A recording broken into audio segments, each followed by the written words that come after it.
There is a lot to get to with Frank Seravalli's first trade targets list of the season. If you're watching along in the YouTube and you have some questions about it, feel free to drop them in. We can get to a couple at the end, but I want to start at the top, Frank. The number one player on your list is Pittsburgh Penguins defenseman Marcus Pettersson, $4.02 million AAV, a pending UFA. He is the number one rental on your board. The sell-off could be on in Pittsburgh. This is their most valuable piece, right?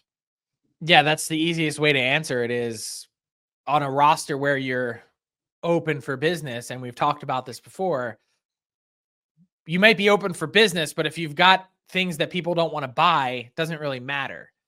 The key here with Marcus Pettersson is that he's one of their valuable trade chips to move. And look, are there holes and or weaknesses in his game? Yes, absolutely. But at $4.02 million, which could be chopped twice and retained down to $1 million, essentially, if you really wanted to, this is someone that is a steady top four, or I should revise that, steady number 4 defenseman to add to your lineup that defends well, skates well enough. His biggest issue is making a first pass and being able to get out of his own zone. And so it's kind of an adventure whenever he gets the puck on his stick. Short pass, long pass, chip, whatever it might be. That's what holds him back. But he's someone perfectly capable of sliding into a top 4 to play some elevated minutes, as you see here, almost 22.5 per game. He's a guy that, you know, if you're looking at the Pittsburgh Penguins and they're going to be in the bottom 5 or 8 in the league, and they already are with him, you should absolutely be doing everything you can to maximize value if you're Kyle Dubas to begin finally restocking the cupboard here. Yeah, and I think that's kind of the mantra in Pittsburgh is try to get some assets, try to get some prospects back into that system. You know, kind of a month ago, Frank, when the season was starting and I was taking a way early look ahead at who could be a part of the rental market, it felt like it was Pettersson, Provorov, and then not really a lot else on the defensive side of things. And I think, Pat, we have a board with just the defensemen that Frank has highlighted as trade targets this year. The fact that it is Provorov and Pettersson as the standalone only 2 rentals, has that maybe propelled some other teams to be more open to trading D-men with some term? Well, there's lots of different options here and price points. Like the most expensive player on this board would easily be David Jiricek, a 20-year-old number 6 overall pick from the Columbus Blue Jackets, who was actually just sent back to the AHL this morning. He's barely played. When he's been in the lineup, it's kind of obvious that the coaching staff doesn't trust him. The situation has unraveled. But what's interesting about this defense market as a whole, if you look at it, there's 4 right shot guys, 4 left shot guys. You've got a couple rentals. You've got a couple guys with term. You've got some youth. You've got guys who are true sort of defenders, like a Mario Ferraro, a guy who just competes and works and battles and wins battles. And then you've got someone who has a little bit of offensive flair, like Mike Matheson last year, 62 points, 9th among defense and scoring. And, you know, in all actuality, do the Montreal Canadiens want to trade Mike Matheson right now? No. We've talked earlier in the season about how their defense core is already thin. They're looking for pieces to support their young guys. They don't want their young guys playing over their heads. And yet Matheson's value, they might be forced to, based on the way that he's played, to consider something that they don't necessarily want to do, but have to do because his value this season might not ever be higher than it is right now. So different situations, but I think it's kind of developing into an interesting defense crop if that's what your team is after. Yeah, and the other thing that's interesting is I was going through some of these guys. There's also a bunch of them that are like left shots that can play the right side and right shots that can play the left side. Like you talked about pieces that are good on the D zone, good at making a first pass. There's a lot of versatile options here as well, which I think could really increase the market for some of these guys, like a Matheson who's playing on the right side right now. And yeah, Matheson's a great example of that. Look, you mentioned well-rounded. Like that's the first thing I think of with Alex Carrier in Nashville. There's not one facet of his game that's really going to wow you or knock you over, but he's not bad at anything. He's good at everything that he does, but there's not like this sort of like next level that he gets to. I kind of view Ivan Provorov in a similar vein, even though he's a guy that came into the league and shown that he could be a 40 plus 50-point defenseman. That's fallen off in a big way. And you know, he skates well. At times he can be physical and assertive. At other times he's got some, puck moving capabilities and skills. Like, they're all over the place. If you really want someone with size that you think can add to your group, that's Rasmus Ristolainen. So it's kind of, beauty is in the eye of the beholder, but more than that, it might also be, where am I getting the most value here too? Where relative to acquisition cost, that's going to be the part that sticks out to NHL GMs.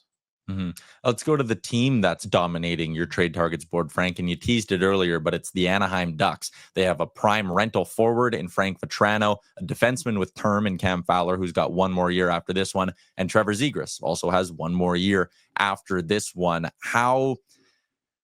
How active could the Ducks get early? Like, is this something where they feel a little bit of urgency to shake things up, or are they okay waiting and seeing and letting things play out to the deadline? I don't think they feel any urgency, and they probably shouldn't. I mean, let the market develop, get the best sense of teams that you can. If you feel like you've got something right now to pull the trigger on, I mean, by all means do it, but it feels like the market's only going to develop more and more with time. And maybe timing is everything, because you look at Vatrano this season, 2 goals in 17 games. There's a guy who shot the lights out last year, 37 goals, career high of points by almost 50%. And this year, almost kind of predictably, a big drop in the opposite direction. Should they have moved on from him last year when he still had another year of term left? How much will it damage the return that they get? Because this is still a guy that had a fantastic playoff run for the New York Rangers in 2022. Good question. Can Cam Fowler's game get back to the level that we saw him at 3-4 years ago? If so, it's going to be an expensive piece. But if not, are the Anaheim Ducks willing to, sort of move on from Fowler, create some more room on their blue line, and get him moving as a guy who's closing in on playing 1,000 games, all with the Anaheim Ducks, getting moving to a team that he's way more used to, a competitive environment, because maybe things have soured a little bit. And speaking of soured, Trevor Zegras, we're approaching square peg in a round hole territory here in terms of Zegras and his fit with the Ducks. It's abundantly obvious to me and everyone else watching that Pat Verbeek doesn't seem to be a believer in this player. He hasn't found seemingly common ground with the coaching staff and Greg Cronin. The production has waned. I think more than anything, his passion looks like it's waned. This is one of those guys that oozes creativity and flair on the ice. And it's almost like they've sucked the life out of Trevor Zegras, unfortunately. This is one of the brightest young stars that we had seen in the game.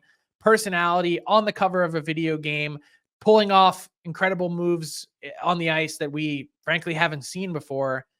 And now what? He looks like a shell of himself. And that leads me to, unfortunately for the Ducks, a matter of when and not if that they ultimately end up moving on. And that's going to be the benefit of some team, but it's also going to be really difficult for the Ducks to get to that point where they pull the trigger, because his value has been suppressed so much compared to what it once was.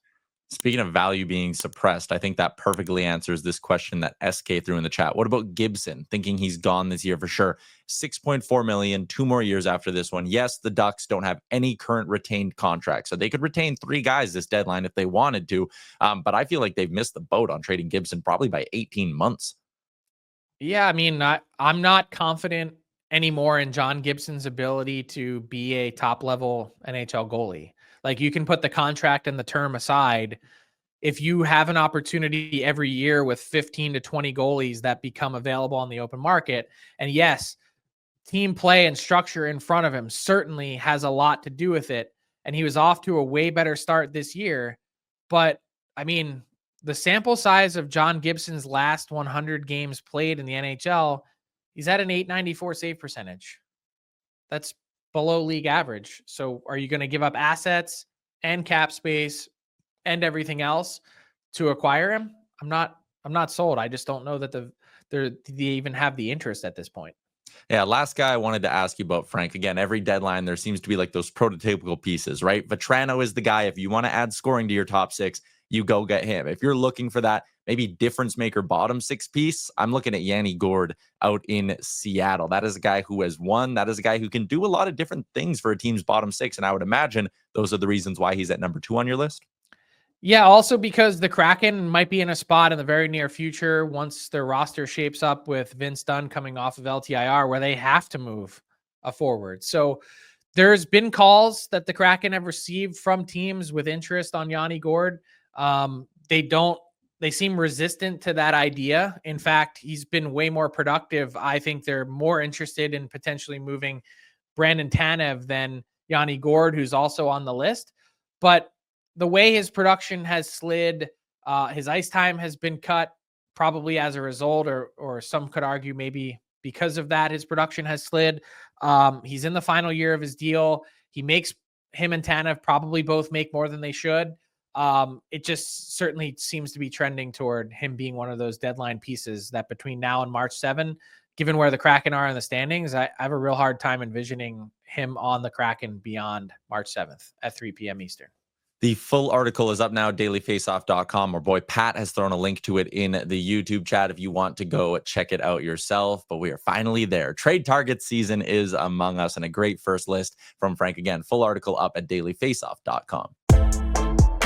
What's up, hockey fans? If you enjoyed that video, then you need to be hitting the subscribe button right here at Daily Faceoff. Exclusive interviews and analysis from our hockey insider Frank Seravalli, fantasy updates from Brock Sagan, and a daily live show at noon Eastern, Monday through Friday. You don't want to miss any of the fantastic content, so hit that subscribe button.